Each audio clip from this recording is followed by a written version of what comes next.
gifts and challenges of being an HSP parent of an HSP child.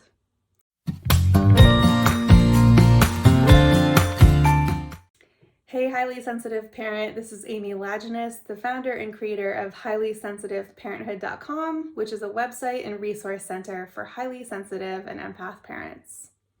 Today, I'm talking on the topic of the gifts and challenges of being an HSP parent of an HSP child. I'm actually surprised I haven't talked about this topic yet because many of us are highly sensitive parents of children who are also highly sensitive. In fact, HSP, or being an HSP, being highly sensitive, is passed down genetically. Now, that doesn't mean that all of us will have children who are highly sensitive, just that it's more likely that we will than parents who are not HSP. So our biological children are more likely to inherit some of the traits of high sensitivity. So in the future, I am planning on, and when you're watching this may be the case, but I'm planning on offering a course for parents of highly sensitive children to better understand their needs. If so, that will be on the resources page at highlysensitiveparenthood.com. But for now, I just wanted to share a bit about the gifts and the challenges of being a highly sensitive parent who has a highly sensitive child. And I just want to let you know, this is true for me. I have, my firstborn is highly sensitive. He's now 8. And so he has some language around being highly sensitive. But when he was younger, even when he was, I guess it was probably around the time he was a toddler, I began to recognize that he was likely, fell into line with some of these, the traits of being highly sensitive. And I began to take some of the steps that I'll outline below. So you might also know, or you might suspect that they have some of those traits as well. So I just wanted to share some positives. There really are positives about being a highly sensitive parent to a highly sensitive child. The first is that you are very likely pretty well attuned to the emotions of your child. So when they're struggling, when they are upset, you're going to probably be one of the first to notice, if not the first, that things are not okay. And you'll be able to respond really quickly and effectively to whatever it is that they're managing. The second is that as a fellow HSP, you will be kind of the first in line to know how to support them when they're overstimulated. So if they're misunderstood by somebody, and this can happen in like care settings and schools even, or even just environmentally, right? So like if they're in a really chaotic environment, I think about like a mall at the holidays or something like that, where that can be, many of you have maybe experienced how overstimulating that can be, depending on your mindset at the time. And your child might start reacting, by crying or getting fussy or getting irritable or just acting out.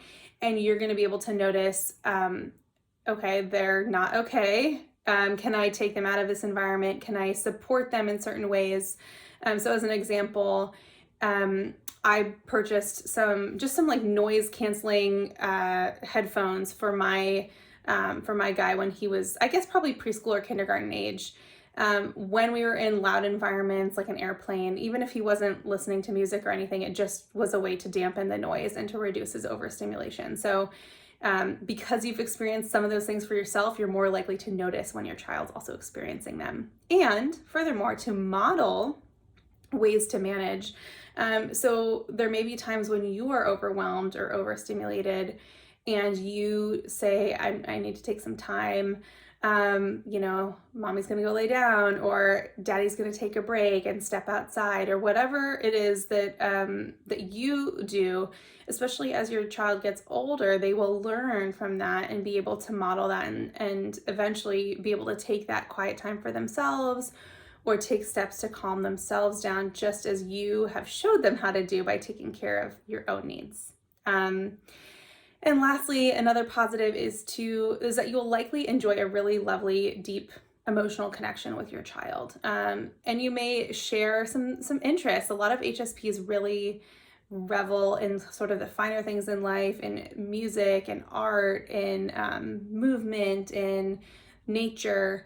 And this might be a really unique way that you connect with your child, just seeing the beauty in the world around you and seeing the beauty in your child themselves. They're so darling. And not that all parents don't see the beauty in their children, but I'd like to think that us HSPs have like a little special boost of just noticing when our children do things that are really sweet, or just noticing the beauty that they are inherently. So now moving on to some challenges. The first challenge is the same actually as one of the positives, which is you're very likely pretty emotionally attuned to your child. So I mentioned how that can be positive. It can also be a challenge. So what I mean by this is that when we notice our child's emotions, but we are not sort of emotionally boundaried ourselves, we can kind of sponge up how they're feeling. So if they're upset and tearful, we also might become upset and tearful. There's ways in which that attunement can be helpful, but in situations where they need us to calm them down, especially as young children, it can be difficult when we're both not okay. We'll put it that way. And so it can take some work to learn how to be not as emotionally flooded or impacted by our own child's emotions. And we need to do that a lot of the time so that we can manage situations calmly and with a clear head. At other times, it's so helpful for our child to know that we understand and feel their emotions with them. So it kind of goes both ways. The second challenge that I've noticed is that it can be tough for us to know how to kind of navigate cultural expectations or societal ideas about how we should be raising our children, that we should be busy, that they should be really social, that we need to be doing all of these different things. And for highly sensitive kids, they should not be overscheduled. In fact, it's not healthy for them to have too much going on. And we might feel this as highly sensitive parents ourselves, that when we are overscheduled, we are not at our best. But it can be tough to know how to navigate when we have, grandparents or friends or neighbors or schoolmates or teachers or coaches that are telling us that we need to be doing more, or we should be committing to this and this and this and this and this. So that can be a real challenge for highly sensitive parents with highly sensitive kids. But learning how to set those boundaries and to do what's right for you is a really critical skill for those of us who have highly sensitive kids too. And lastly, teaching our highly sensitive children about their sensitivity can be challenging, but it's also a real opportunity. So I mentioned earlier that I have a highly sensitive child myself.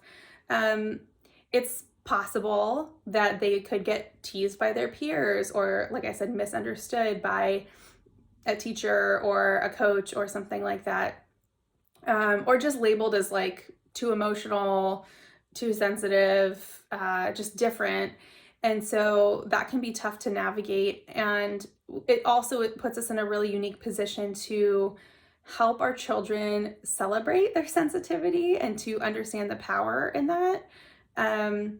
So as they get older, even when they're little, you can model for them, what it looks like to be a healthy, highly sensitive person. And as they get older, they can put language to that. So my highly sensitive child, who's now 8, he'll, when we ask him, what's something about you, or like share something about you with this group of people, he sometimes does say, I'm highly sensitive, and he says it proudly. And that makes me really happy to hear, because I've taught him over the years the strengths of that he's kind and he's empathic and he's emotionally tuned in and he understands how other people are feeling, and he knows that makes him a really good friend and just a really thoughtful person. And so to be able to call those things out in our kids and to celebrate their gifts with them is a really can be challenging, but also can be really rewarding and important for us as parents. So that said, one of the most helpful things that we can do as highly sensitive parents to support our highly sensitive children is to learn more about ourselves as highly sensitive people. There's lots of ways to do this. Elaine Aaron's website, hsperson.com, has lots of resources for highly sensitive people in general. And of course, my website, highlysensitiveparenthood.com, has plenty of resources to learn more about yourself, specifically as a highly sensitive parent. So I have a toolkit, which is a brief introduction, really low cost to being a highly sensitive parent. It's only $27. It's about a 25 page PDF file that just really gets you understanding the highly sensitive trait and understanding how it looks as a parent for you to be highly sensitive. And then the course is a deeper dive with lots and lots of meditations, video materials, printouts, things that you can share with partners or other loved ones about your sensitivity, and just really kind of mastering it, I suppose, learning to leverage it and celebrate it. So if that calls out to you, I really encourage you to check those resources out. You can find them on the resources page at highlysensitiveparenthood.com.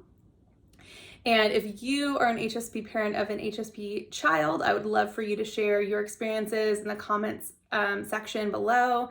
You can also reach out to me directly at amy@highlysensitiveparenthood.com. All right, take good care. Bye. For more resources, including our signature Highly Sensitive Parenthood online course, visit highlysensitiveparenthood.com.